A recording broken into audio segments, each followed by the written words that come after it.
I can spot someone with neck pain from across the room. The way they roll their neck, the way they self-adjust, the way they reach back and rub that one spot. And almost every single time, the thing that they're doing to try to actually feel better is actually part of the problem. Today I'm going to show you 5 neck exercises that actually work and exactly why most of what you've probably been taught doesn't. Most people have never been shown the difference between an exercise that actually helps and one that just feels like it should help. I've had patients come in doing the exact same neck rolls that likely contributed to their problem in the first place because that's what they were taught and nobody ever told them otherwise. Today, that changes. In this video, I'm going to show you the 5 exercises I actually recommend to my patients, the ones with real biomechanical purpose behind them. I'm also going to show you the most common neck exercises people are taught that are actually working against them, including one that you were probably taught in gym class. I've been a chiropractor in Denver for over 15 years, and I've watched the same mistakes play out in my office, in public, and in nearly every generic exercise routine people find online. I want to take you back to gym class for a second. I remember being 10 years old, standing in line with my classmates, and our PE teacher having us do neck rolls as part of our warm-up stretches. Head down, roll it slightly around in a full circle, one direction, and then the other. It's one of the most commonly taught stretches that there is. You've probably done it in yoga class, a gym class, maybe even a warm-up before a workout. Here's the problem. That motion puts your neck into a combination of extension and rotation that your cervical spine was never designed to handle well. It compresses the joints on one side unevenly, and it loads the discs in a way that they're not built to absorb. You're not stretching your neck safely, you're putting abnormal repetitive stress directly into the joints and the discs. And most people have no idea because it's been taught to them their entire life as something that's good for you.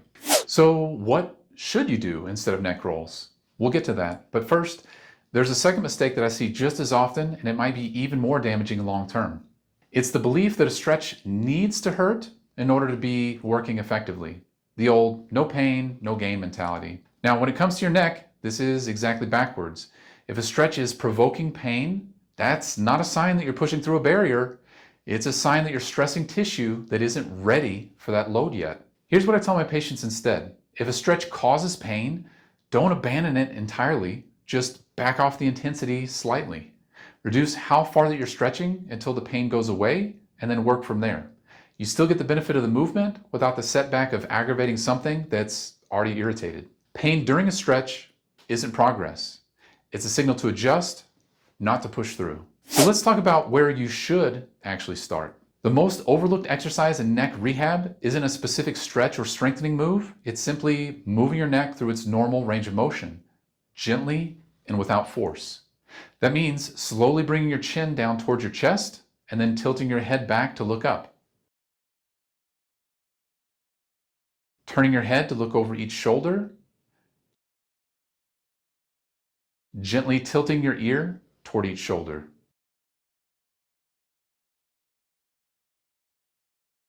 Now this isn't complicated, and that's exactly the point. Before you add resistance, before you add strengthening, your neck needs to relearn how to move through its full range of motion without guarding and without protecting itself. Most people skip this step entirely and jump straight to something more aggressive, which is part of why they don't get the results that they're expecting. Do each direction slowly, 5 to 10 times, staying well within a pain-free range. This is your foundation. Once you can move through your full range of motion without pain, the next step is isometric holds, using your own hand to gently resist the movement instead of the movement itself. Here's how it works. Place your hand on your forehead and gently press your head forward into your hand without actually letting your head move. Hold for about 5 seconds and then place your hand on the back of your head and press backward the same way. Then each side, pressing your temple into your hand. This builds strength in the muscles that support your neck without putting your joints and discs through repetitive motion. It's low risk, it's controlled, and it's an excellent bridge between simple range of motion and more targeted strengthening work. Now, if any of these positions cause pain, back off the amount of pressure that you're applying. Same principle as before. This should feel like effort, not pain. The fourth exercise addresses something most people don't even realize is connected to their neck pain, their chest and their shoulders. If you spend most of your day at a desk, hunched forward over a keyboard or a phone, your chest muscles shorten over time and your shoulders round forward. Now, when that happens, your neck has to work even harder just to keep your head upright because your whole upper body posture is pulling everything forward. Here's the fix. Stand in a doorway, place your forearm on the door frame with your elbow bent at about 90 degrees, and then gently lean your body forward through the doorway until you feel a stretch in your chest. Hold for about 20 to 30 seconds and then switch sides. This one isn't an exercise in the traditional sense, but it directly addresses one of the biggest contributors to forward head posture, which we've talked about throughout this entire series. Fixing your chest and your shoulders takes pressure off your neck that no amount of neck stretching alone can fix. The fifth exercise works alongside the doorway stretch because loosening tight muscles is only half the equation. You also need to strengthen the muscles that hold good posture in place. This is called scapular retraction, and it's simpler than it sounds. Sit or stand up straight and gently squeeze your shoulder blades together like you're trying to hold a pencil between them. Hold for about 5 seconds, then release. Repeat 10 times. This strengthens the muscles between your shoulder blades that are responsible for keeping your shoulders back and your posture upright.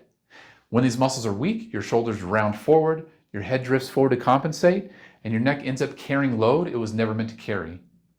Loosen the front with the doorway stretch, strengthen the back with a scapular retraction.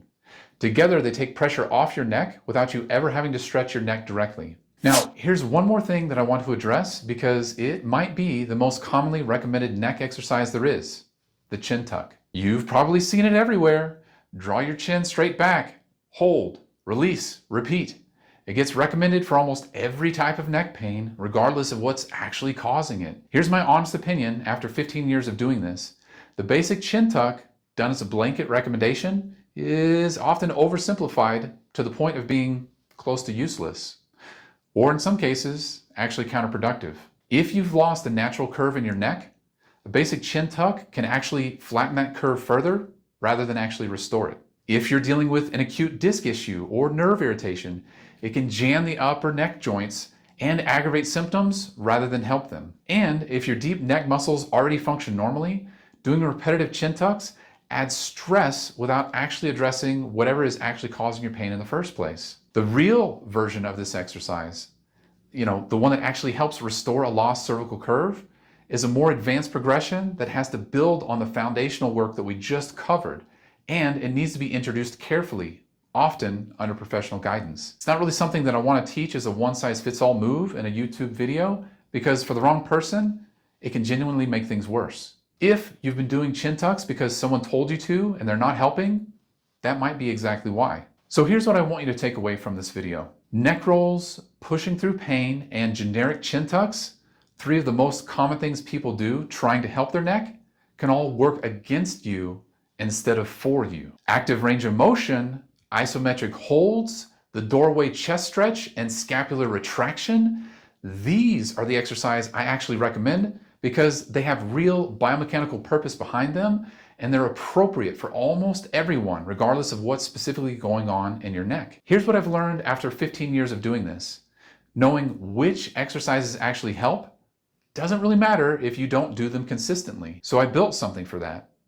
If you text the word NECKCARE to 720-782-0429, I'll personally check in with you every day for the next 30 days with a simple reminder to help these habits actually stick. No sales pitch, no pressure, just a daily nudge from me to you. Text NECKCARE to 720-782-0429 right now while you're thinking about it, and I'll take it from there. Now, if you want to know about the everyday habits that are making your neck pain worse in the first place, I made a video covering exactly that.